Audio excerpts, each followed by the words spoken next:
2 नवंबर सन 2000 को दुनिया के सामने एक व्यक्ति आया और उसने इंटरनेट पर यह दावा किया कि वो एक टाइम ट्रेवलर है। यह शख्स जो अपने को जॉन टाइटर के नाम से बुलाता था, इंटरनेट फोरम्स पर यह दावा करने लगा कि वो सन 2036 से आया है। इस व्यक्ति ने अपने टाइम मशीन जिसमें बैठ के वो समय में पीछे आया था, उसकी फोटोज भी पोस्ट करी। जॉन टाइटर का कहना था कि वो सन 2036 से पीछे समय में सन 1975 का IBM 5100 कंप्यूटर लेने आया था। जैसे जैसे समय बीतने लगा, लोगों की दिलचस्पी इस शख्स में बढ़ने लगी। यह व्यक्ति इंटरनेट फोरम्स पर लोगों से बातचीत करने लगा और सन 2001 मार्च 21 को जॉन टाइटर नाम के इस शख्स ने मैसेज किया कि वो अब इस समय को छोड़कर आगे के समय यानी 2036 में जाने वाला है, और उसके बाद वे कभी भी ना सुना गया, ना किसी को इसकी जानकारी ही थी कि वो कहाँ गया। यद्यपि कई लोगों को ये एक मजाक लगा, परंतु कुछ लोगों को जॉन टाइटर द्वारा कही गई बातों और तथ्यों में कुछ सच्चाई दिखी। नवंबर 2000 से मार्च 2001 के इन 4 महीनों के वक्त में जॉन टाइटर ने हर पूछे गए सवाल का उत्तर दिया और कई ऐसी प्रेडिक्शंस भी करी जिन्हें अध्ययन करने से जॉन टाइटर की कई बातों पर यकीन किया जा सकता था और लगता था कि ये शायद सच कह रहा है।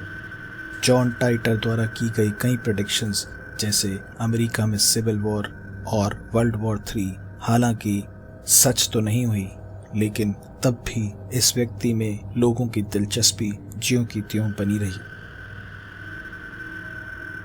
इतनी प्रेडिक्शंस की नाकामयाबी का शायद टाइटर को भी अंदाजा था और उसने पहले ही ये कह दिया था कि मैं एक पैरेलल यूनिवर्स से आया हूँ जहाँ ये सब घटनाएं हो चुकी हैं और शायद हमारी इस यूनिवर्स में ऐसा ना हो। क्या जॉन टाइटर एक मिथ्या था? उसकी कहानी में कुछ सच्चाई थी? ये तो आने वाला समय ही बता सकता है। Andrew Carlsen.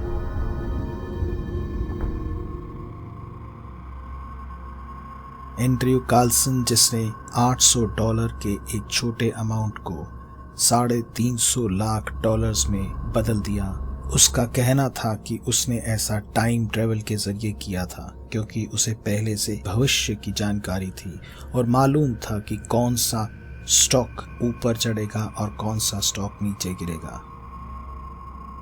अब अचरज कर देने वाली ये बात है कि एंड्रयू कार्लसन, जिसके पास स्टॉक मार्केट की कोई खास नॉलेज नहीं थी, उसने स्टॉक मार्केट में इतनी सटीकता से और सफलता से स्टॉक्स खरीदे और बेचे कि मानो उसे पहले ही उसका अंदाजा था।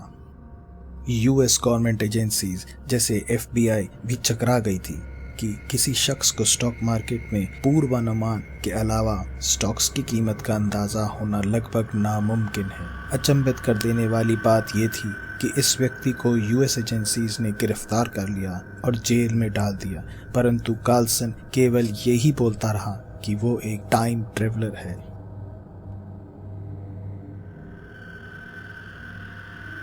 नॉर्डक्वेस्ट। 36 साल के नॉर्डक्वेस्ट ने क्लेम किया कि अगस्त 2006 को उसने भविष्य में जाकर अपने 70 साल के भविष्य नॉर्डक्वेस्ट से सन 2042 में बात की। इस बात का प्रमाण दिखाने के लिए उसने एक फोटो भी खींची और दुनिया को दिखाई। नॉर्डक्वेस्ट का कहना था कि जब वो अपने किचन की एक लीकिंग पाइप को ठीक करने के लिए सिंक में नीचे झुका तो उसे अंदर एक सुरंग मिली, और जब वो सुरंग से होता हुआ दूसरी तरफ निकला तो वो 70 साल भविष्य में जा चुका था। वहाँ उसने अपने आप को बूढ़े रूप में पाया और वो अपने आप को इसलिए पहचान गया क्योंकि उसके 70 साल वाले रूप को वो सब मालूम था जो सिर्फ उसे ही पता होना चाहिए। ऐसी ही टाइम ट्रेवल से जुड़ी हुई और रोचक घटनाएं आपके लिए हम लेकर आएंगे अगली बार। तब तक के लिए नमस्कार।